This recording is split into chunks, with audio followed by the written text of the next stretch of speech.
Mother World had 4 children, but Woden was firstborn and mightiest. Should any fool disagree with you, strike them on the head like that! Woden, One Eye, father of giants, king of kings. From his storm-whipped mountain fastness he is a jealous and wrathful lord. From on high Woden One Eye hurls dooms and miseries. When his host rides to war, their passage shakes the mountains from their roots. Their war dance flattens forests entire. Their chants shake the oceans from their cradles. Many ages have passed since the father of giants rode out. Pray that many more ages pass thus, and that Woden's wife speaks for you when war comes again. Hark, boy, put that down before you put your own eye out. Idiot. Jøra, would you please... Thank you. Where was I? Woden One Eye has a wife whom he treasures above all riches, Manidottir, the princess of the moon. It is she that tempers his jealous rages with wisdom. He that knew only conquest, she taught creation. Though the giants may be natural born of the King of Kings, we are his creations. Yes, even you, boy, sun-baked though you are. When Manidottir came down from the moon, she brought a bundle of ash boughs in deference to Woden One Eye. He heeded not the gift, transfixed as he was by her grace, and from that instant onward Woden was changed. He, mighty he, tongue-tied, thoughtful, in love. On the morn of their wedding, she reminded him of her gift, and it was sent for. At her direction he burned the boughs, and they sealed their union with bleeding hands. His, violent red, hers, silvery blue. Their mingling bloods dripped into the burning boughs, and from the ashes were the first men born. And ever after, we carry both Woden's fire and Manidottir's wisdom. Blood, blue and wise under the skin, rageful and red when spilled. From thence do we take our name, Askomani, Ashmen. A soul lacking red blood is a coward, unable to fight, unfit to bear Woden's blood. A soul lacking blue blood is an animal, senseless and wild, unable to think, unfit to lead. Such are giants.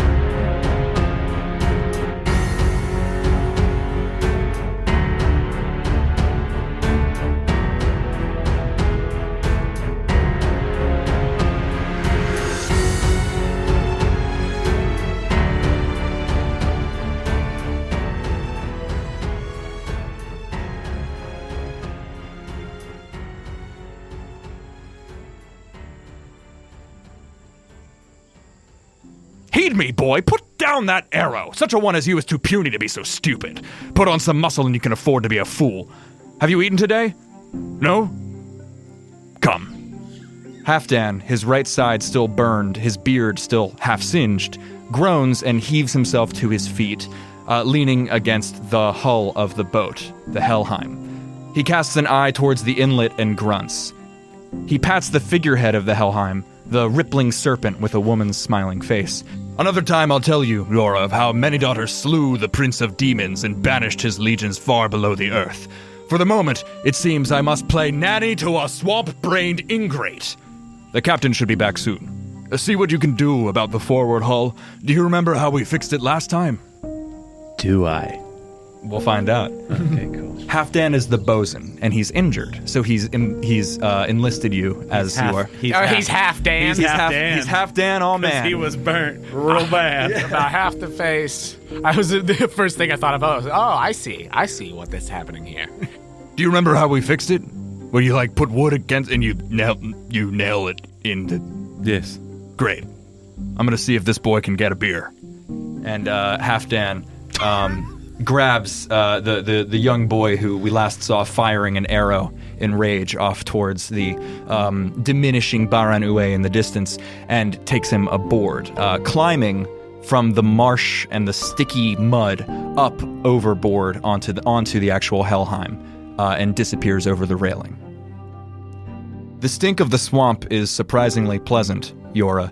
It's weird, it's earthy, it's rich and salty from the ocean which sleeps like a giant just over the horizon.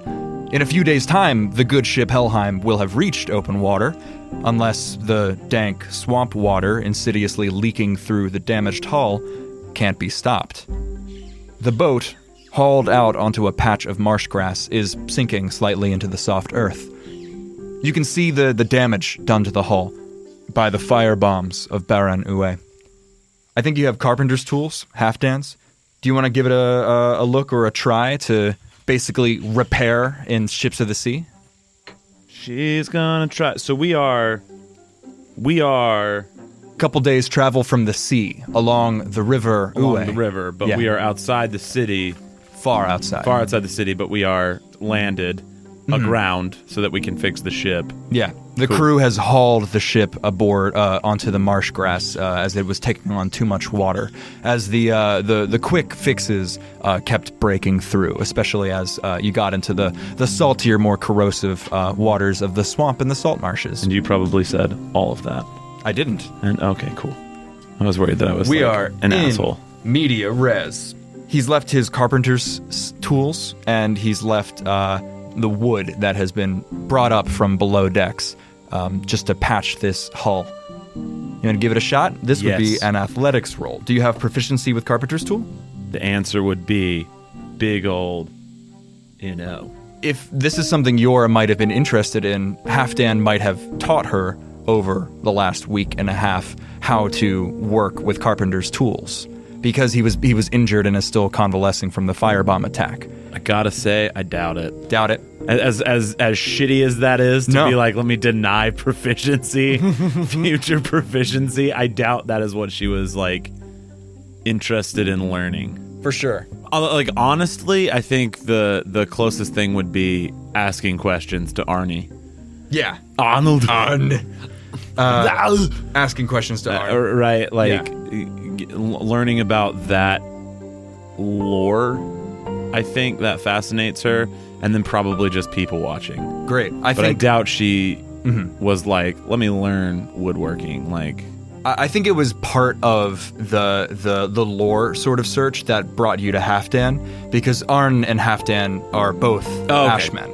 Hafdan is definitely not like of the berserker variety, but he comes from the same land, and as Bodan is also very knowledgeable about lore and legends and the sort of tales of the Ascomani, whereas Arn is not as much of a storyteller.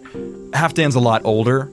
I think he's very much like a sort of boisterous influence on deck, and as a result of his injury, hasn't been able to work the way that he wants to work. So if you were asking Arn stuff about lore and stuff, he would have pointed you towards Hafdan. Do we want to say that you were there as well, or is it just a Jøra? Well, I think it depends on what Jøra's like fixing. Like if it's stuff since we've run aground, if it's parts of it that are like touching the ground, They pulled it aground. right? Yeah. So if we've pulled it aground, like are the things that she's fixing like are they bits that are sunken into like the mud right now, or it's upper stuff? Because the main thing would be like is if it was stuff that was on the bottom or anything, it would like mold earth and stuff and clear it out of the way to make the repairs and stuff easier. But if it's not something like that, I think that makes a lot of sense as well, just to shore up the ship. Yeah. And like to keep it from like sinking quite as much. Yeah. Shall we say then that this is the scene? You two together working at this thing with Hafdan? Hell yeah. I think Ma'at turns to you, MacGowan, having still looking like that slave pit owner, and says, "A nice story, and one with some small patches of truth, however wrapped in sentimentality and mannishness." I love him. You found that sentimental, did you? Oh yes. Do you have a different version you'd care to share? The moon has many husbands. Oh. You hear that, Jøra? Many husbands. What you mean by that there, Ma'at? The moon has many husbands. Woden One Eye, if ever such an entity existed, was not the husband of the moon. The moon is vast. Well, if Woden was just one of these husbands, who might the others be? The other children of Mother Earth. The wind, the rain, the mountains themselves. Notice how he said that Woden One Eye was firstborn, but also that he would move mountains. Were the mountains there before he was born? Contradiction. I had never really given it much thought. Above table, this is sort of the creation story of mankind, humans. This is the Ashmen's version of a creation story. Great. Yes. So then would MacGowan be aware of a sort of dwarven equivalent? You tell me, like, what would the dwarves have thought as well? I think there are dwarves in places like Osco, so they might have different cultures. I think it's very much like city by city, country by country, religion by religion. But what would MacGowan subscribe to? This definitely sounds a little bit, I will say, similar to Crom. Yeah. Specifically the sitting on a mountain and hurling dooms. Yes, I think that, in that same vein of like children of Crom, that especially the dwarves would have sprung from the earth, from the mountain, come up from beneath that to walk the earth. Yeah, I love that. Yeah. So is that then this story or one that has many sentimental sort of parallels? I think that it's got parallels, but Yeah. I don't think that Woden Right. is necessarily a dwarven Sure. equivalent. If that's Yeah. more of a human one, then That seems about right to Yeah. me. Yeah. Hafdan, as he walks away, he also sort of side-eyes Ma'at and nods to you guys and then drags the boy out of the mud who has found yet another crossbow bolt and is busy trying to stick it into the side of the hull. What are you doing with... Why? Why? As this young boy buzzes a raspberry at you and hurls the bolt into the mud as it sinks. I, using mold earth, just flick the mud with the bolt back at him. Ranged attack roll. This is how he loses an eye, like a true pirate, because the bolt goes through his head. Jonah, killer of children. Well,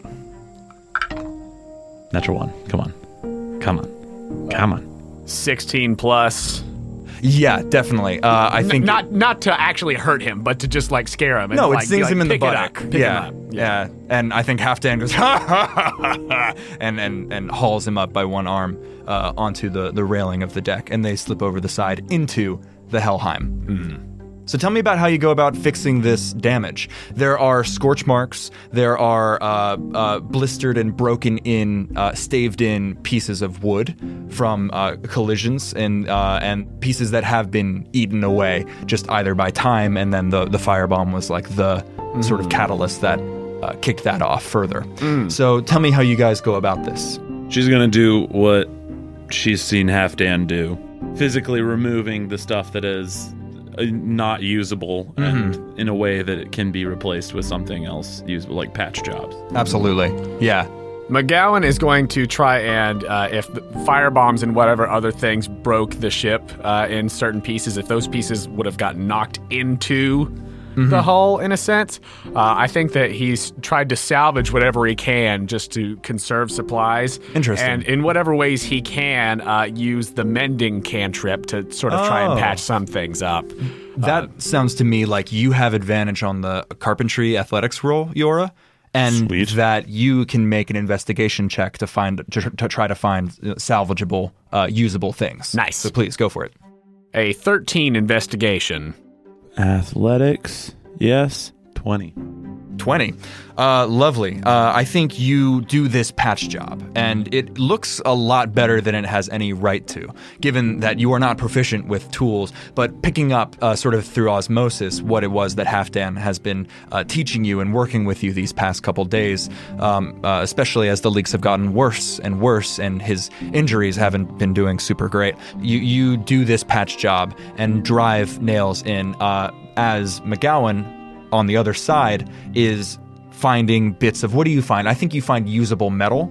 I think you find like bands of steel that are used to sort of reinforce the hull. Yeah, like if bands of steel had been like busted open or whatever, bending them back into place and then mending them back across where they've become cracked and things. For sure. Definitely like nails and stuff. Oh, and any useful, I think you have like a good chunk of scrap. And I think you are even left with leftovers of scrap. Excellent. For whatever purposes you might need.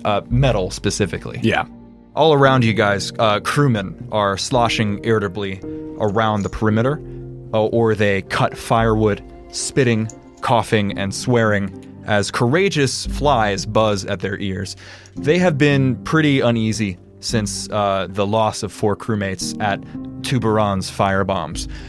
Specifically felt is the loss of the surgeon and the cook. Hafdan being injured was just the cherry on top.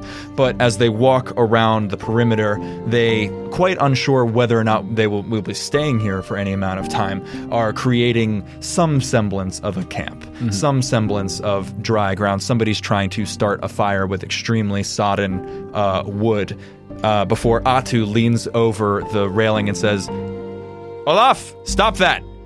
We won't need it." MacGowan. Hey. Father. Jøra? What's that? He calls him father. He's an old man. Andrew's face. I wasn't sure if that face was Andrew or Jøra. Yeah, I wasn't quite sure either. 100% you are. Father, could I get your eyes on something? Hey. Well, come on up.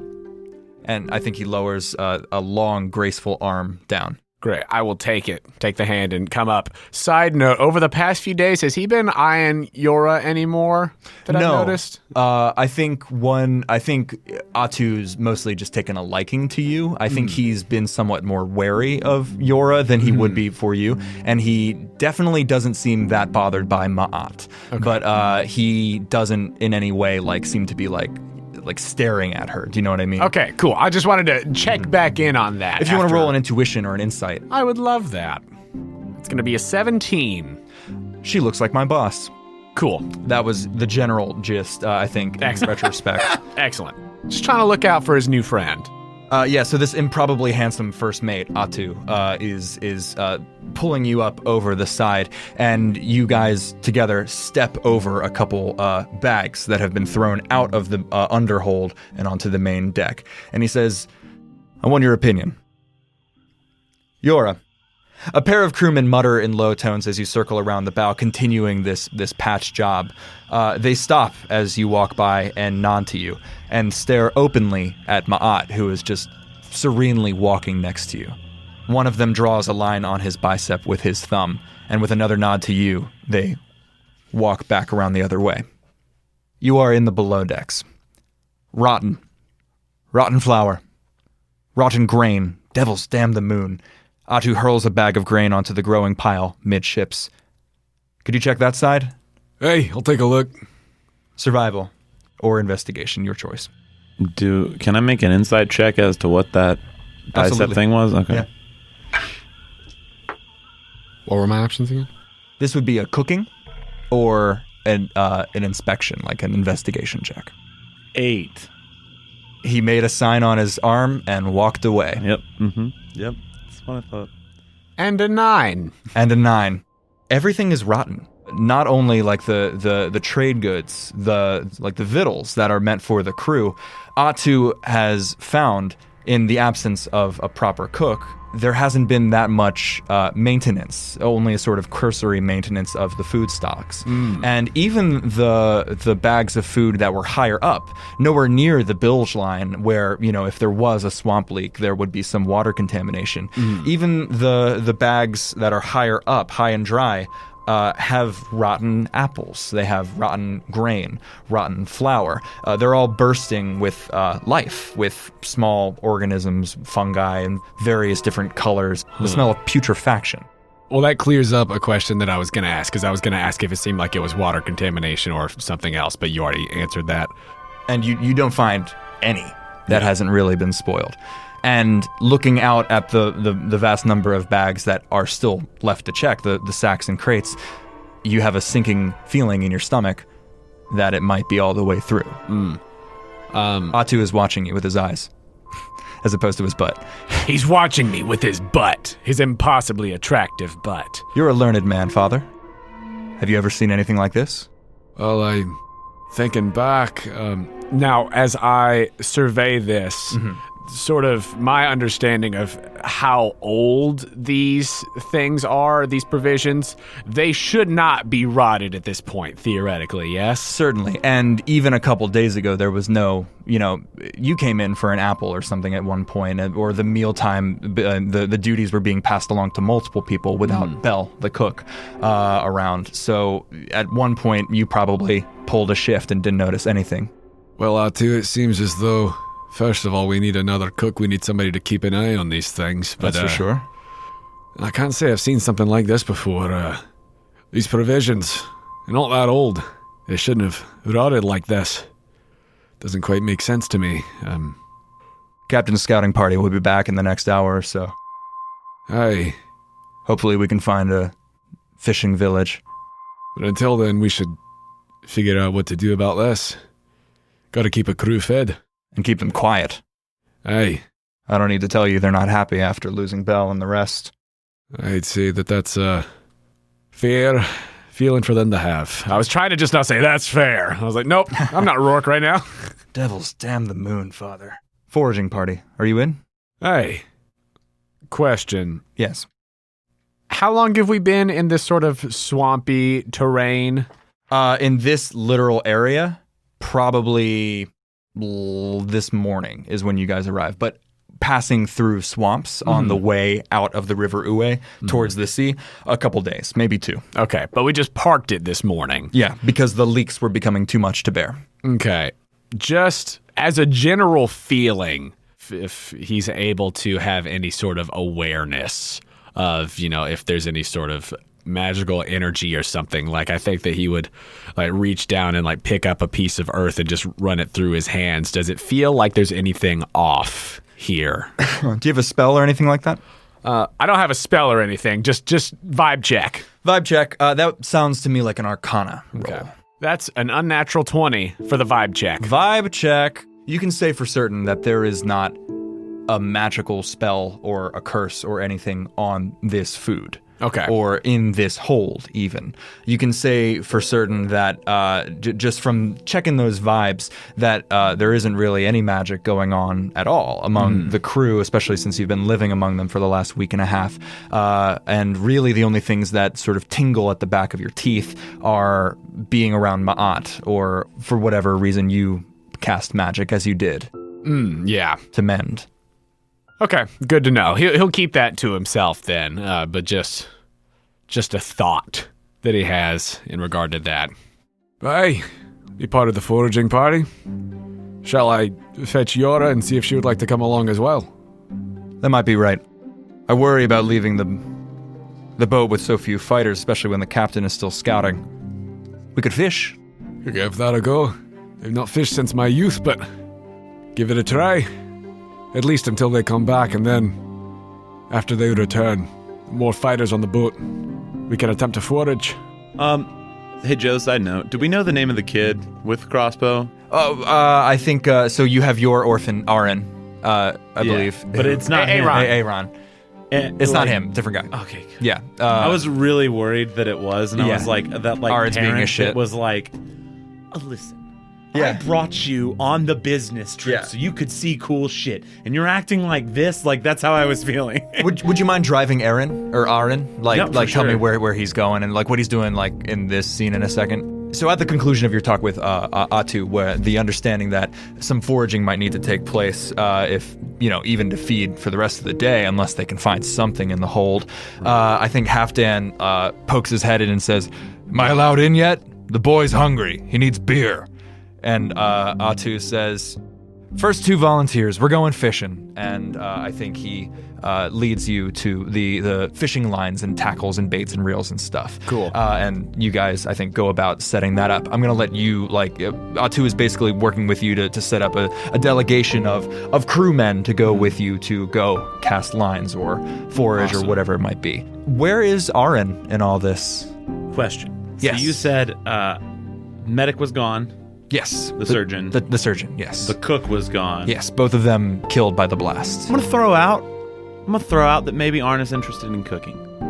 So then he would Maybe be... he's like trying to fill that void or like figure it out, or he's probably just doing whatever anyone tells him to do. Yeah. I feel like a certain level of like slavery, like you get browbeaten into like even Jøra is kind of just following someone else's For sure. whatever system. I think Atu's been very kind to Arn and is actually kind of impressed by how mature Arn seems, and is I think Atu keeps pushing him closer to the crossbow kid. What shall his name be? The guy who apparently has some sort of emotional issues. Now, Philippe did that... Gustav the Goose. just fuck up your Persian Middle Eastern. Huleo. Let's get good some intenciones. Yeah, no, let's get some more Scottish people in this like Persian desert swamp. Gene.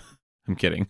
No, please no. Okay, Gene. Yeah, you're right. You've convinced me. No, please no. Not G. He's Some from cool Baron name. Uwe. Some So cool name. You something maybe even like Latinesque. I feel like Zakar or something. Zakar. I like that. Like Zachariah, right. Yeah. Zakar. And I think actually Arn is actually able to calm down Zakar. And right now they are actually holding hands looking in with those solemn looks on Arn's face and still kind of fidgety and, ADD a little bit from Zakar as they peer past Hafdan into the hold.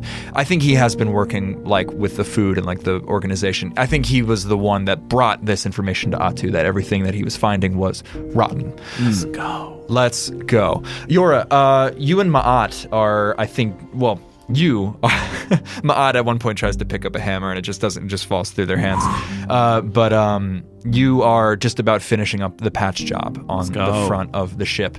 Is there anything you would like to take care of or investigate in this general area? The calls from Atu for people to shape up and come grab fishing lines are... Just looking around, can I make a perception check to see like the kind of life that's in this swamp area? Absolutely. Like, It might besides like fishing? Absolutely. So I think you take a little tour around, just past the perimeter, around the perimeter of this basic camp. Go ahead and place yourself somewhere away from the maybe towards your little mountain range that you made. Predatory mindset. Yeah. I don't know. Or near my machine gun. Your machine gun emplacement. Go ahead and give me a perception check or a nature check. 10.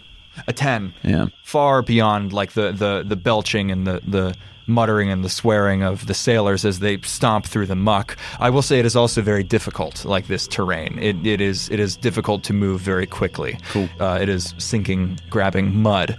And off in the distance towards like the brambles and the sort of deeper swamp rivulets and forests and pools where the captain took his delegation with the quartermaster to try to determine where they were and where we should go, there is definitely the movement of some sort of animal life. Maybe a rabbit or something similar, small and mammalian. And then you move your right foot and it sticks to something that is not mud. There is the slightest, it detaches from your right foot.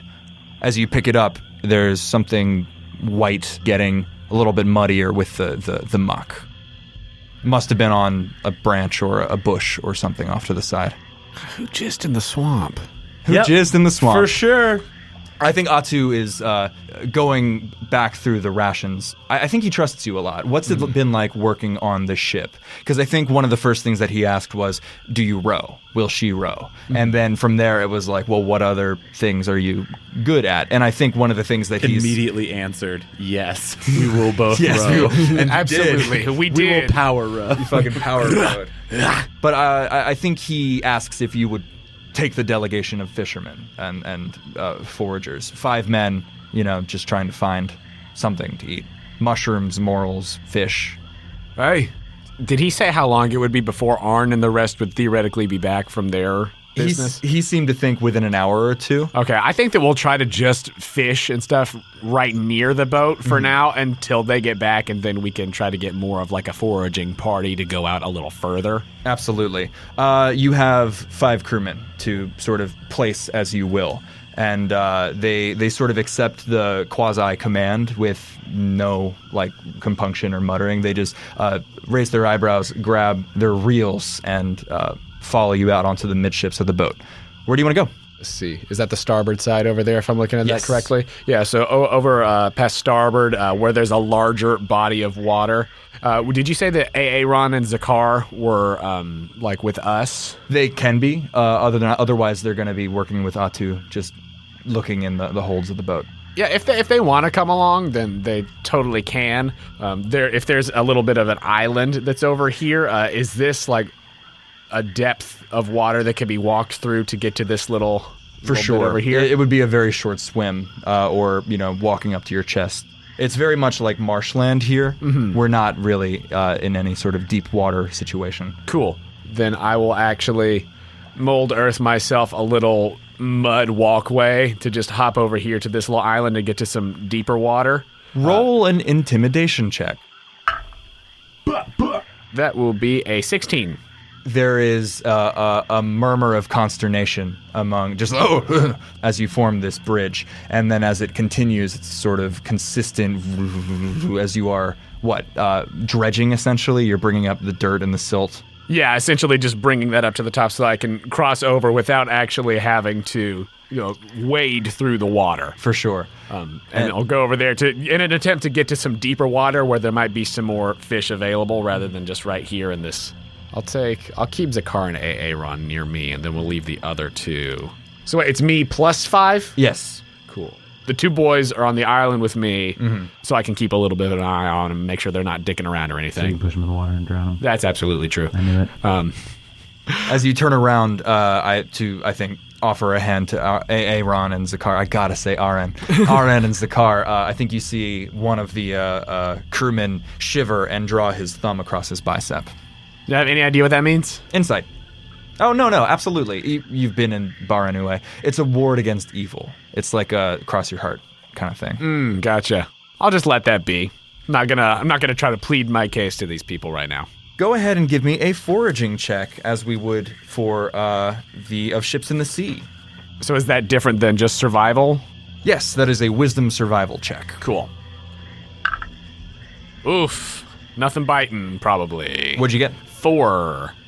There are things that are biting. Oh. First of all, there's quite a lot of life. There's a bunch of frog that ribbit at you and then splash out of your way and are gone in a flash underwater. There are like schools of minnows and fish and such like that. But everything near where you were throwing out your lines, the 6 of you, seem to be uninterested in the bits of rotten fruit or rotten meat or whatever it was that Atu prepared for the barbs and the hooks.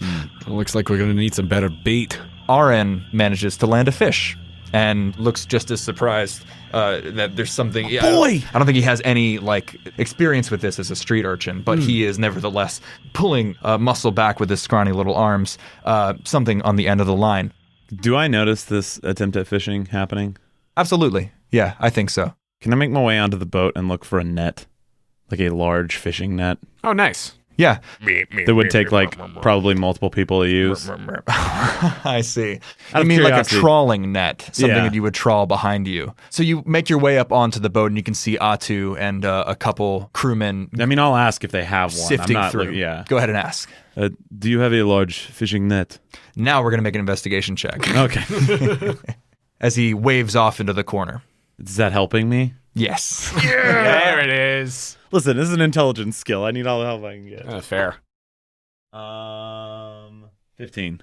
15. Yeah, I think you do, and it's definitely the Straight kind roll. that requires 3 to 4 people to lift. You know, the trawling one that you would leave behind your boat as you. Can I lift it by myself? Let's have an athletics check. Okay. What's your standard what- push lift carry? Yeah, push lift carry. Equipment. Standard push lift carry. 600 pounds. Oh my God! Yeah, you can do it.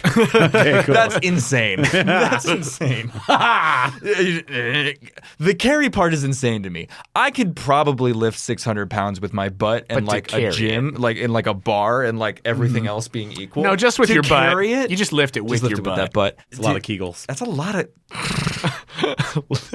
Men can do Kegels, y'all. That's true. I'm doing it right now. how do you hoist it? Because I think Atu raises an eyebrow and I then think she goes back to- folds it twice, and then like throws it over her shoulder. Like a mat. Like Fuck a wrestling like mat. a rug. At this moment, Aaron is pulling in, trying to land this fish. And finally, with a shout, he yanks it out of the water. Zakar, actually, surprisingly, is the one to catch it. It bounces off of his chest, and he holds it, and then he grabs it with his hands, and it is wriggling and wriggling. And it is very strange looking. It is perhaps like a river trout or any sort of similar fish that would live in moving tributaries of water. But it is somehow sick. It has like a fungus or some sort of growth around its eyes. Its gills itself look to be a strange, inflamed pink. And then that Arcana check that you made earlier, now you feel something else. A wave. And Ma'at, who has been following next to you, Jøra, goes, oh, bastard, and pops out of existence. Ooh. I put the net down. Thunk. On the deck. Onto the main deck. What is this? We can't eat this, says Zakar. Here, give me that and clean your hands. He hands you the strange, putrescent fish. And I hold it and I try to not get my hands on those parts of it that seem to have this sort of infection, but I look closer. Would I recognize anything like this at all, whatever this fungus or disease might be? Nature check. 16. It looks as though it is full of parasites. And actually you can see that below its eye socket there is a worm just sort of before it falls out and wriggles on the mud by your feet. Now, did I hear Ma'at say bastard and pop out of... No. Okay. Hey, go back toward the ship, see if you can help out too with something. I'll be along. I think you might want to take a look at this. And I don't think we want to... MacGowan's not interested in fishing anymore. He wants to see if anybody else would be familiar with something like this, of what's going on. Can I make a perception check based on the last time Yes. Ma'at bamfed out of existence? Yes. 15. So Ma'at goes, oh, bastard, and pops out of existence. Throw that down. Like, ready. Immediately ready, and you cast your eyes around. I think you go to the bow of the ship, and you can see this interaction, whatever it is, with the fish, and you see movement. These two crew members who were digging a ditch, swatting at the flies that are continuing to buzz in their ears, and swatting at the flies, and then yelling, slapping themselves, now stumbling in this difficult terrain as these clouds of insects are hounding and at one point drawing blood. They are being bitten viciously. Roll for initiative, everyone.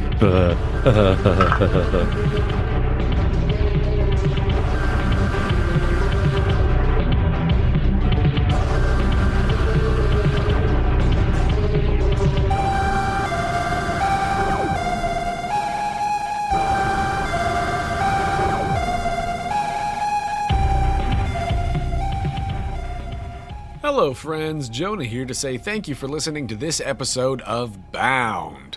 I'd like to take a moment to tell you about our amazing partner, Dice Envy. They have got a new line of chunky D20s out now that are Magic the Gathering themed and super cool. I don't even play Magic the Gathering, but I can guarantee that with these bad boys, your mana is going to be off the charts. You can get 10% off of your purchase at Dice Envy by going to diceenvy.com/questco or by using the promo code QuestCo at checkout. That's QUESTCO for 10% off of your entire order. If you're a fan of the Quest Company, please do us a favor and go to our page on the Apple Podcast app or wherever you listen to your podcasts and leave us a rating and review. It's a huge help to us and we read every review that comes in. If you really love what we do here at the Quest Company and you'd like to take the next step in supporting us, please consider becoming a Patreon subscriber. For as little as $2 a month, you can get access to exclusive content and patron rewards. If you'd like to give us that support, you could do so at patreon.com/questcompanypodcast. You can find the link to the Patreon on our website, questcompanypodcast.com. If you'd like to contact us, you could do so directly through our website or by finding us on Instagram and Twitter at The Quest Company. You can also come hang out with us in our Discord that we have for both Quest Company and QuestCo Junior. The link to that is on our website and Twitter. We got some great fan art this week. Thank you to Blake at Sleepy Sandshrew on Twitter for the awesome art of Jøra from episode 1 from the hippo fight. Also, I don't believe I got to mention it on air because we were in between arcs back when it came in, but thank you to Gigi at GladIrisT on Twitter for sending in some fantastic Jøra art a while back. We are so glad y'all love her because we do too. If you haven't seen that art, you can go check it out on our Instagram and Twitter or in the fan art gallery on the website. And if you have fan art of the podcast that you want to share, just make sure when you post it to tag us so that we can see it. I'd like to thank Joe Leitess for running the game and editing this episode, along with the artist whose music is featured in it. Thank you to Aakash Gandhi for the song Eyes of Glory. Thank you to Blue Dot Sessions for the song McCarthy. Thank you to Dan Bodan for the song Gaia in Fog. Thank you to Daniel Birch for the song Danger Drone. Thank you to Daniele Pasini and Raffaele Pilia for the song Edgeya. Thank you to Kai Engel for the songs Plague and Mist and Clouds. Thank you to ROZKOL for the song Slow Muties. Thank you to Tribal Affair for the song SYBS.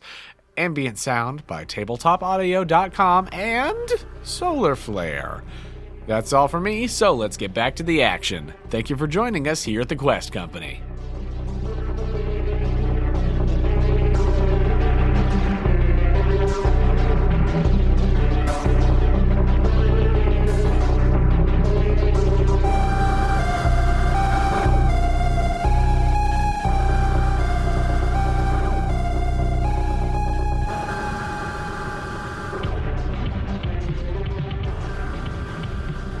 Four.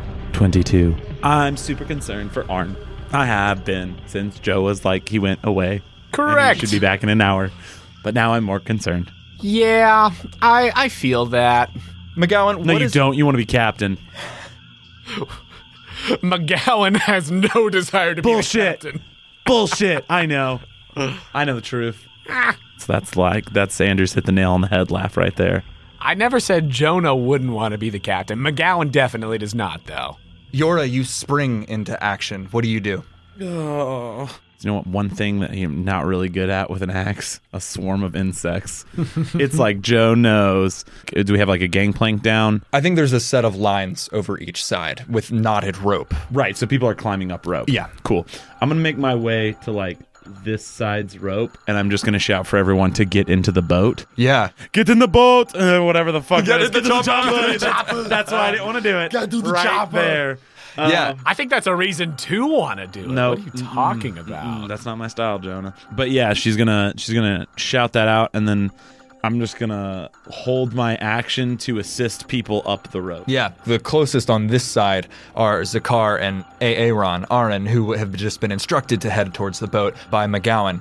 MacGowan, give me a perception check. 15. You instantly recognize the threat that Jøra is pointing out, these swarms of insects. And what you do not see, lunging from the underbrush on this side, Is it something I can kill? awful pain in your legs as something digs in directly into your shin, clamping just around, mercifully missing the knee joint. Grotesque and many-legged, furry and black is biting into the side of your knee. Would I have had a chance to shield or no? I think this is a stealth, like an ambush. That's the vibe I was getting. Yeah, I think not. Okay. I'm gonna need you to make a Constitution saving throw. Great. This is a saving throw against poison. Yes. Great. I have advantage on those. Hell yeah. That will be an unnatural 20. Ooh. You take 7 poison damage as the burning from these fangs, like this acid is now dripping down your pantalooned leg. 6 piercing damage, the fangs that are digging in directly into the meat of your leg. And you are now aware of this disgusting, awful arachnid to your right, lunging out of the underbrush. It, too, seems overgrown. As large as it is, large as a golden retriever, it has things in its matted arachnid fur, wriggling with flies and worms and similarly gross ass shit.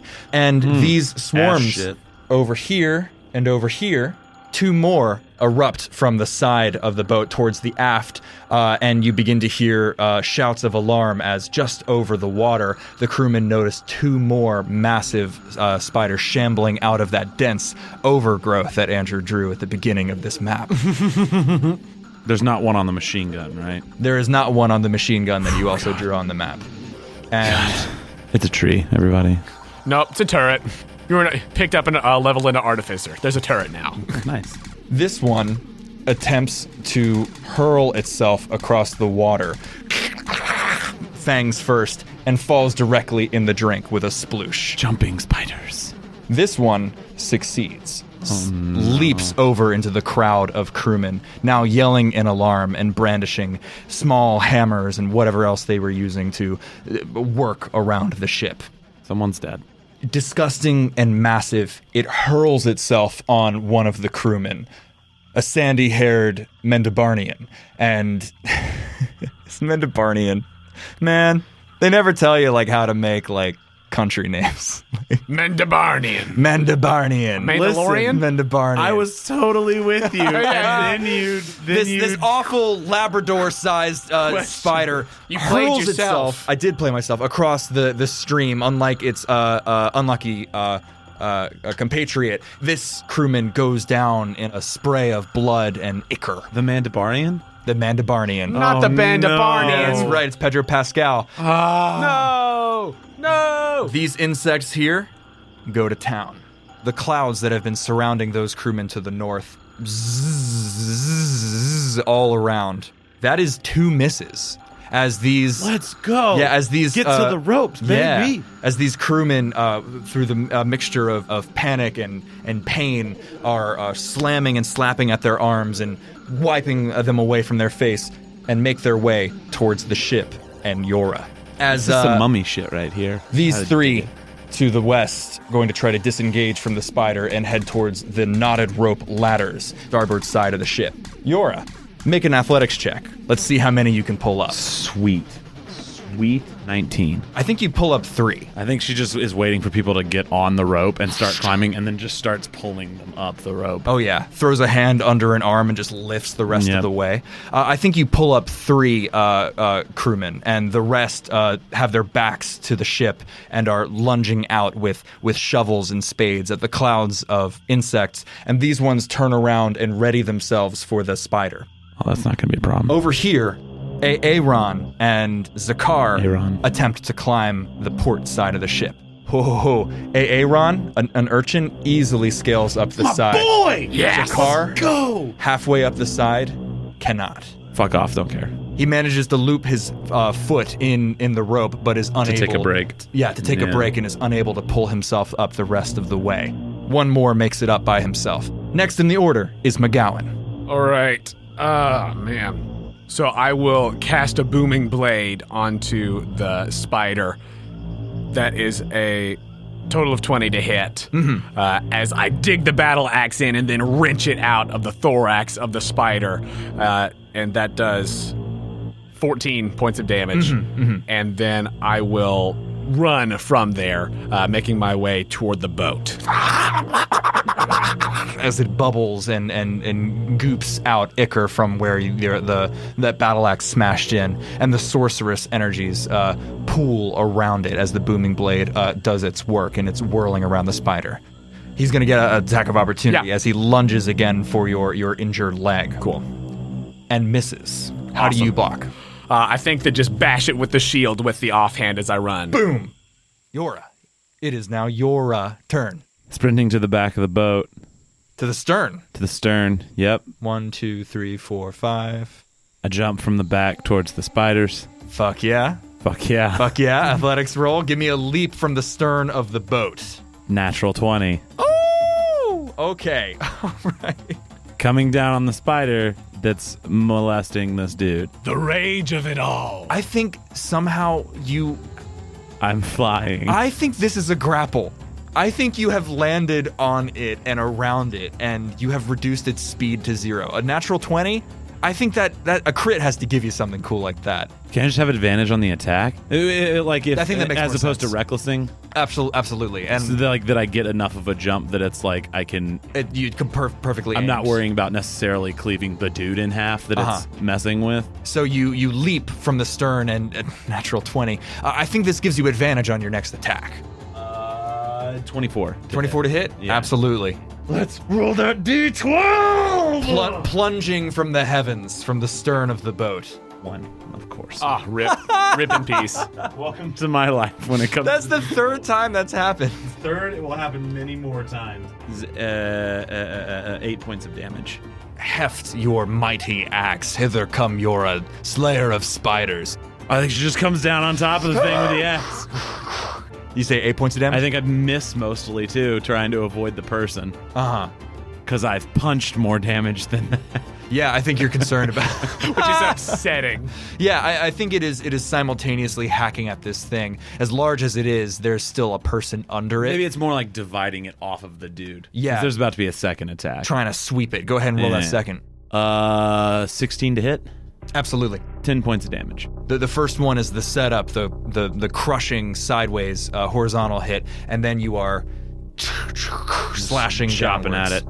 I'm assuming I'm removing legs. And the ichor spills out, and now you are seeing what MacGowan saw, the sort of infested like nature of this fur, this spider carapace. Gross. Ooh, I just grossed myself out. And next in the order is the Spidos. Let's go. Bursting from the river, covered in water, is the spider that failed its athletics check to leap, and it is going to haul back on its back legs and as a mass of webbing sprays out over both you, the other spider, and the crewman underneath the other spider. That's going to be a 23 to hit. That does, in fact, hit. The webbing, heavy and smelling sickly sweet, sprays out over Jøra and engulfs your left arm. It sprays out over your right shoulders and down the right side of your leg, and you are restrained. Let's go. As this spider vomits out, I guess it wouldn't be, as it poops out this webbing all over you. No, vomits it. Jøra is restrained.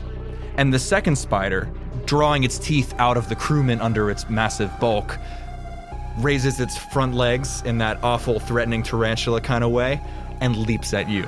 17. 17 is my armor class, so it does hit. Does hit. I need you to make a Constitution saving throw. Let's go. 23. As this poison sinks in with its teeth, it does hit, and it does 22. Bad math. 5 piercing damage, 6 poison damage as you shake off the poison before it can really bite and drip into your veins. So 11 halved? Yeah. 6? Yeah, both of them were halved. Dope. 5 and 11 halved. Barbarian.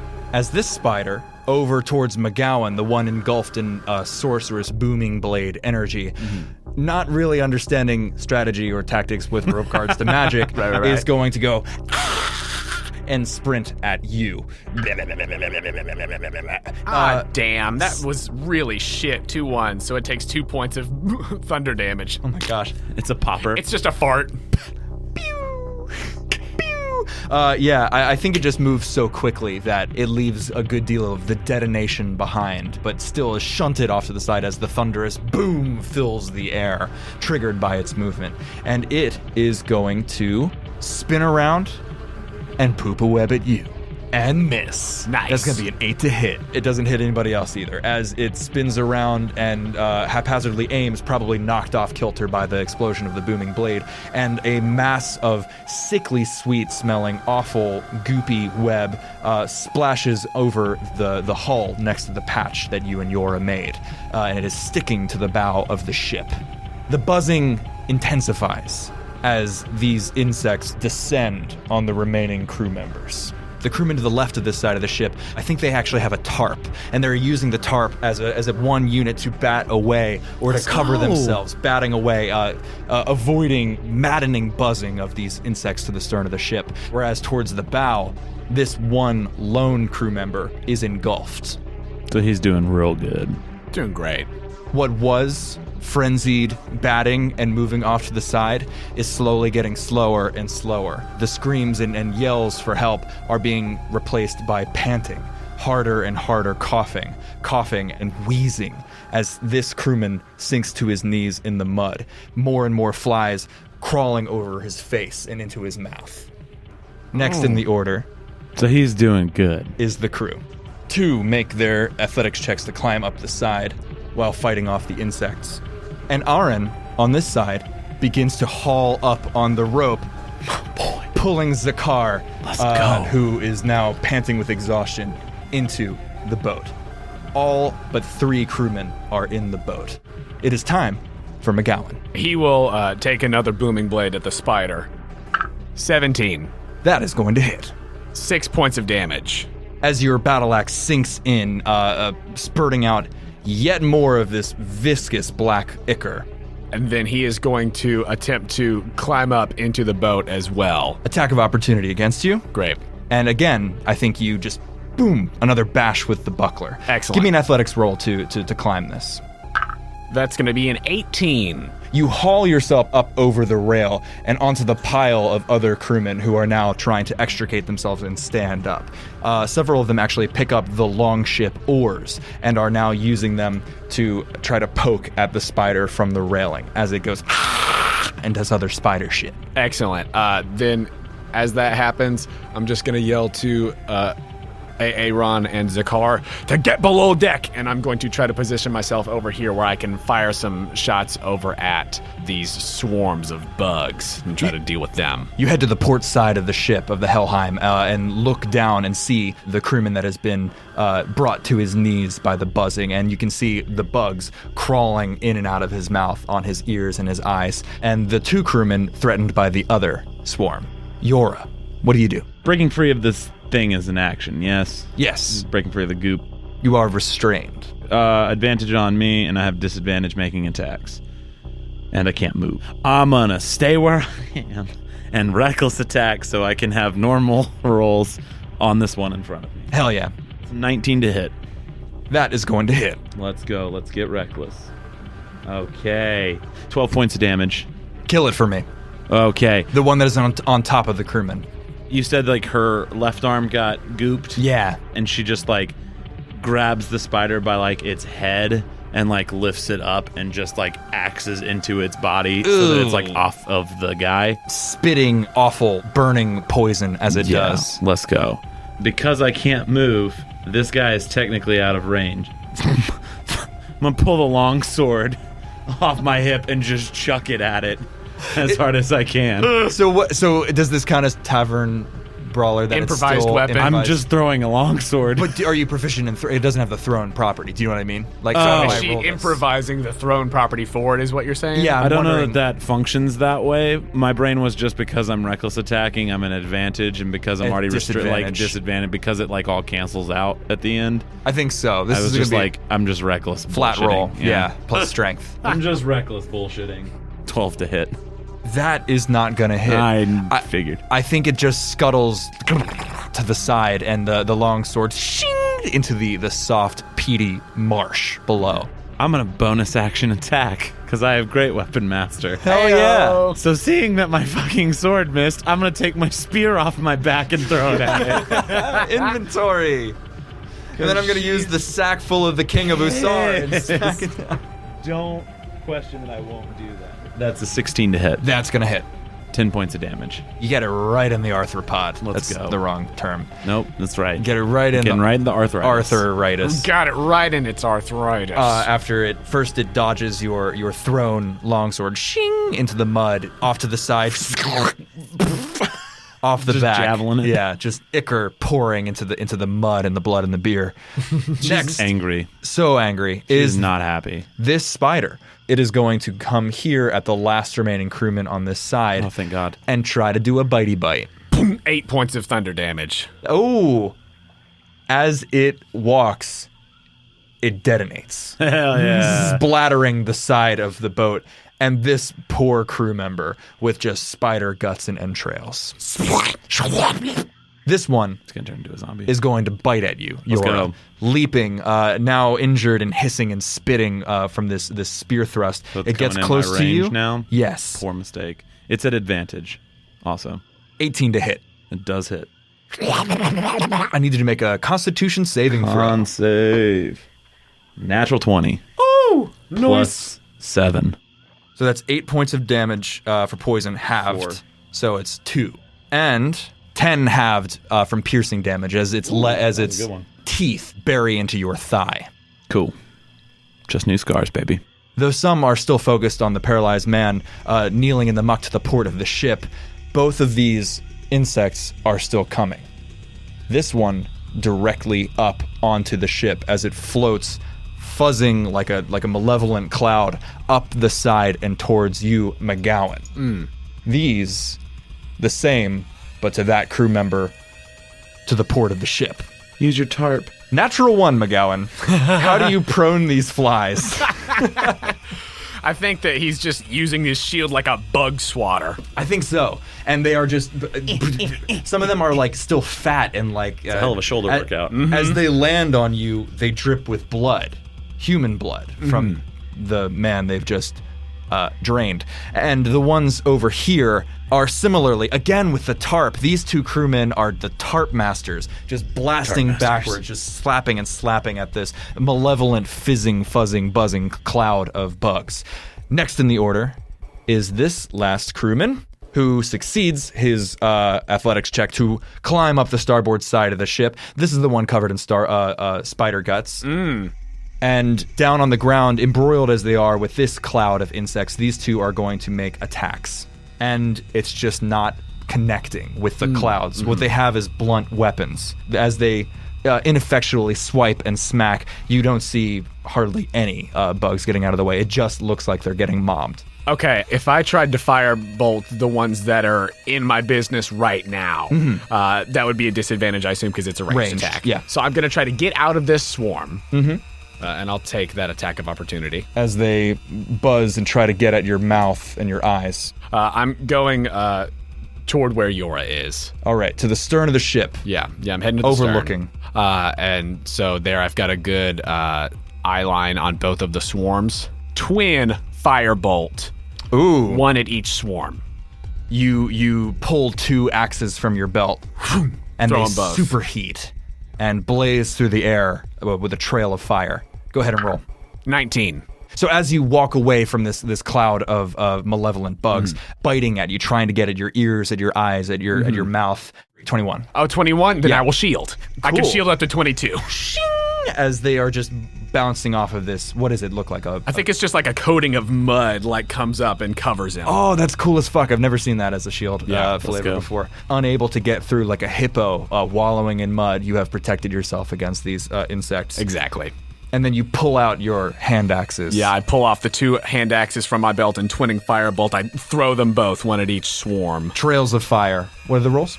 So 19. Do I need to roll for each swarm to hit? Yes. Or- okay. Because they're 2 ranged attacks. All right, well, the second one's even higher.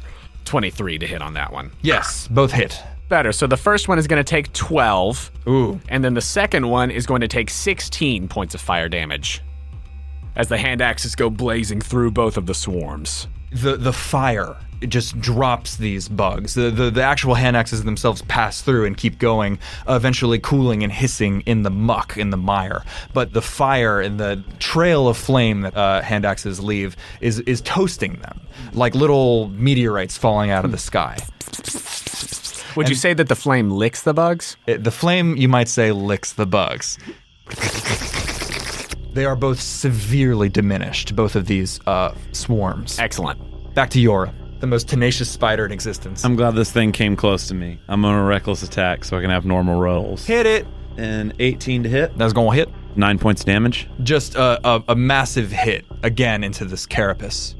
20 plus. Boom. To hit. Hit. 11 points of damage. Kill it. Cool. I think she's just pissed at this point and is just like Beating it into meat the cleavering soft it. earth. And then is the dude next to me just dead? I don't know if you can tell right now. Cool. You are occupied. I have a bonus action. That's okay. No, I'm not worried about it. Yeah. He's and not then moving. She's going to try and move and then realize she's restrained, and that's going to be her turn. Hell yeah. Fuck this restraining. The last spider is just beaten into the earth, its ichor oozing out. Oh, that's a crit. That is a crit. MacGowan, this swarm of flies is very injured and actually zigzags crazily away from you, from the smoke and from the fire, but it nevertheless regroups and bursts towards you. dealing 10 damage to you on that crit as they find just the soft, unarmored parts. I think they are actually biting at the mud, and then the mud slips away, and they are biting at your flesh. And down here, the same thing happens. And one of these crew members sinks to their knees in the muck. Damn.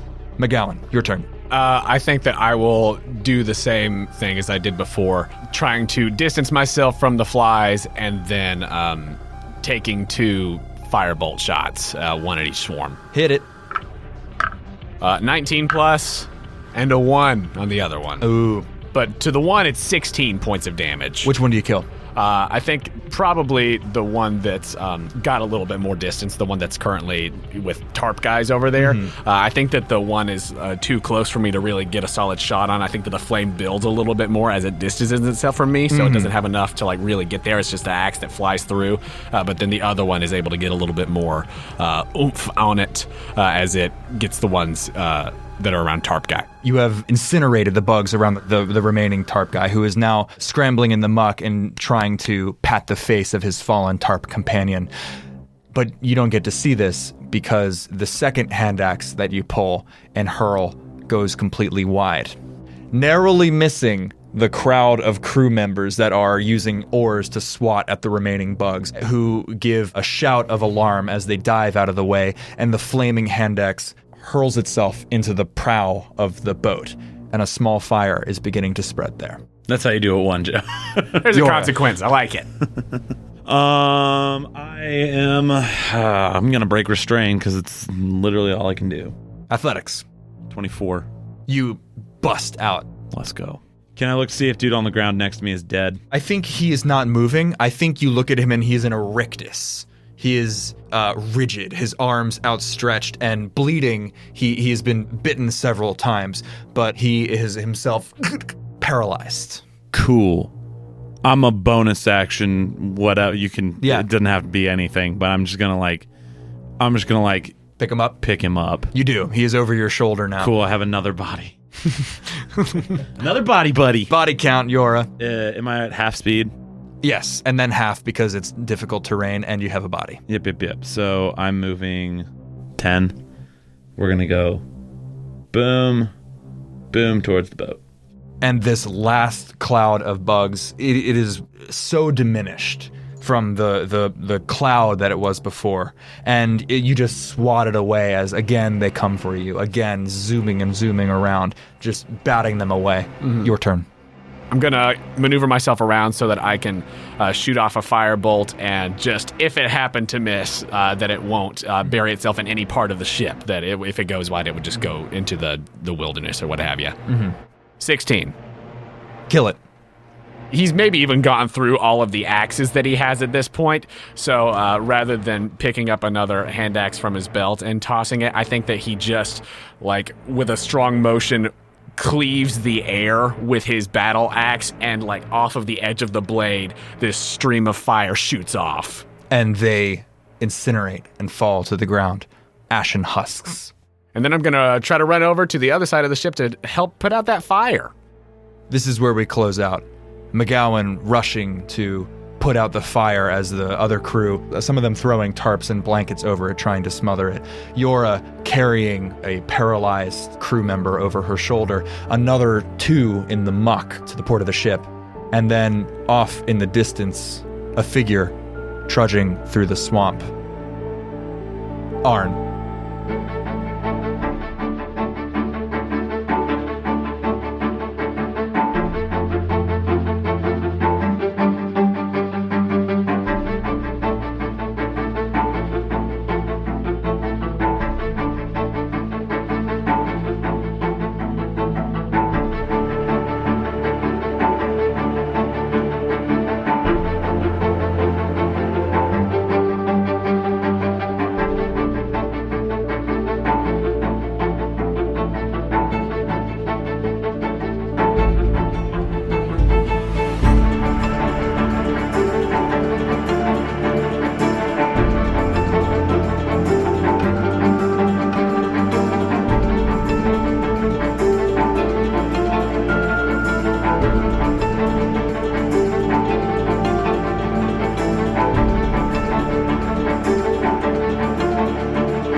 That is going to hit as the flames eat out and fuck yeah.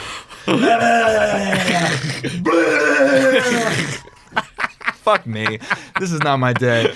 As the flames... Oh, God damn it. They do what I'm they going to do. have to keep that.